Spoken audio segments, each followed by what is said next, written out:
So today we're going to do something a little bit different. Looking at the i9 9900K, it costs right now on Amazon $580. So what I want to see is what kind of computer we can build with a budget of exactly that $580 computer build, or at least computer parts list. Here we go.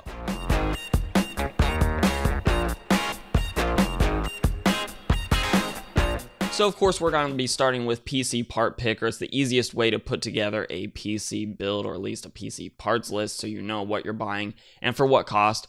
And I'm actually going to start with the motherboard in this case. I actually kind of already know the platform I'm going to target here, and that would be a Ryzen platform, because the motherboards typically are a little bit cheaper, and of course the processors for the performance that you're getting are a lot cheaper in a lot of cases than the Intel ones. So we're going to be going for a B350 or a B450 board. And of course, when I'm doing a completely budget build like this, where I'm trying to save money where I can, one of the places that I start with is limiting the price of the motherboard itself. But what I'm looking for is a motherboard that has 4 DIMM slots for the RAM. So let's see if we can find one of those. And here we are with the motherboard I'm going to go for this particular parts list. And the reasons being, other than it actually looks quite nice, it does have those 4 DIMM slots. It looks like it has about a 7-phase power delivery system and an 8-pin EPS connector instead of the older 4-pin that really aren't used that much anymore. But we should be able to get an okay overclock if we go with something like a Ryzen 5 2600 for the CPU. Depending on where our budget lands, that might affect our CPU a little bit. We may have to bump down a little bit if we can't fit a 2600 in the build, but this should give us a little bit of an overclock. We're not going to get a huge overclock, but most Ryzen chips fall within a very small range anyways for frequency. So I'm not really too concerned about it. Next up, I'm going to go for storage, and the reason being, I kind of know what type of storage solution I'm going to go for. I'm actually going to go for an SSD and hard drive hybrid system, where I have an SSD boot drive that's fairly small. Maybe you can fit 1 or 2 games on it, but then a larger hard drive for mass storage. So for the SSD, we're just going to pick the cheapest 120 gigabyte SSD I can find, which is this Patriot one. But I have had experience in the past with this Sunbow one, as well as this Inland one as well, both of which seem to be just perfectly good drives by themselves. So if you have never had experience with Patriot and you're really looking for more of a recommendation, the Inland one, I've had several of these drives and they've all performed very well. I've never had an issue with any of them. So if you're looking for a recommendation, maybe spend an extra $1 and get one that comes with a recommendation. But I imagine the Patriot one is just fine. I just have no experience with it myself. That being said, it is the cheapest one here, so I'm going to add it. And then for my larger hard drive, I'm going to be going with a 500 gigabyte 7200 RPM Western Digital drive. Again, I've used several of these drives in used builds that I've sold, and they, just like any other 7200 RPM hard drive would be expected to perform, they perform okay. They are significantly faster than a 5400 RPM hard drive, which is why I recommend them. And I've, again, never had any issues with them, so I would feel comfortable adding that to a system. Next up, I'm going to be targeting the case, because I know that I'm going to be able to get a pretty cheap Micro ATX chassis here. So again, I'm just going to sort by price, and I have actually used a Ranger M before. And the thing I actually like about the Ranger M is that it actually has a cutaway sort of at the bottom where you can fit a larger graphics card, whereas a lot of these sort of very cheap cases, even from Rosewill, have sort of a hard drive cage that extends clear to the bottom of the case. So I actually really like the Ranger M, because even though it doesn't look great, it's a fairly simplistic look. It does provide really good airflow. It does have a mesh intake as well as an exhaust fan that comes with the chassis, but it does give you plenty of graphics card options there, because it does give you that entire opening at the bottom where you can get a longer graphics card and fit in there just fine. Next up, for the same reasons I've been picking some of these other parts, I'm going to go for the power supply now, so I just sort of know how much money I'm working with when I get down to the CPU and graphics card combo. Now, it seems like power supplies are sort of just notorious for this, but if you're willing to jump through the rebate hoops, you can get these things for very cheap. For example, I'm going to go with this CX450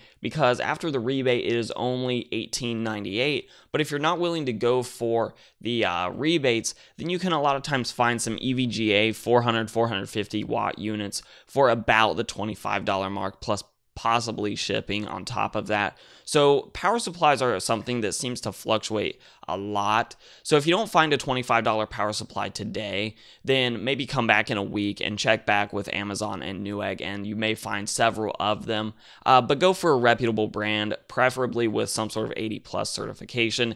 EVGA and the 80 plus bronze units I've used, I've always had good luck with, and I definitely trust Corsair as a power supply manufacturer, especially with a CX450. I feel more than happy to get one of those for under $20 for this build. But again, get what you're comfortable with for a power supply, but don't spend an arm and a leg, because the system isn't going to take a ton of power to begin with.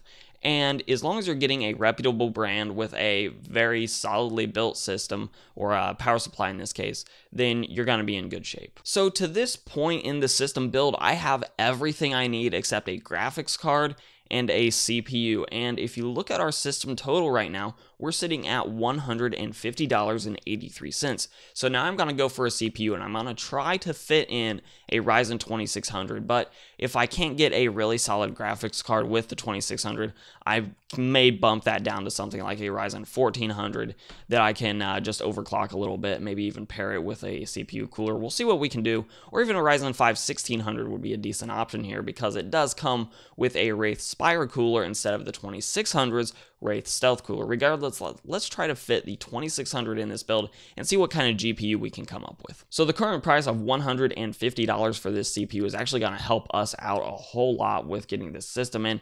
And unfortunately, I did just realize that I have not picked out my memory. Oh well, let's go ahead and get 8 gigabytes of DDR3, or rather DDR4 memory, and I'm gonna go for 3000 megahertz RAM, because I know that Ryzen systems enjoy faster RAM. They get a bigger performance bump from fast RAM than Intel systems do, so we do want to pair it with some faster RAM. So I'm going to just track down the cheapest 3000 megahertz 2x4 kit I can find. So it looks like the winner is going to be this Patriot Viper kit. Now, this is a red kit with a green PCB, so it doesn't particularly look great, and it definitely doesn't fit the build considering we have a blue LED fan in our system, but our system does not have a side panel, so that's not going to bother me. But if you're really looking for a cohesive build, then you can always spend a few extra dollars here and get a RAM kit that actually fits in with the build a little bit better. So now we're sitting at $374.80, which if we go back to the i9 9900K, that leaves us with just over $200 for a GPU. So let's see what's on the market, what we can get for about $200. So I went ahead and added the MSI RX 580. This is an 8GB card, the Armor branding. Now the Armor cards have sort of been notorious for not having the best cooling solutions on them, but with a dual fan cooler and a card that doesn't really get that hot to begin with, it should be okay, especially in this case where we actually do get pretty solid airflow for this little chassis. And unfortunately, I did overrun the budget. This is $584.79. Now, I could save a little bit of money and get a 4GB 580, or get a GTX 1060 3GB version, or even drop down to an RX 570. But here's the thing, going for a $580 budget here, I would be okay spending $5, actually under $5 more to hit that mark, considering the performance we're going to gain by going from something like a 4GB 580 to an 8GB 580. So for the price of an i9 9900K, you can get this system, which would be an awesome 1080p gaming system, and in fact would probably be able to play some of your games, depending on what types of games you play.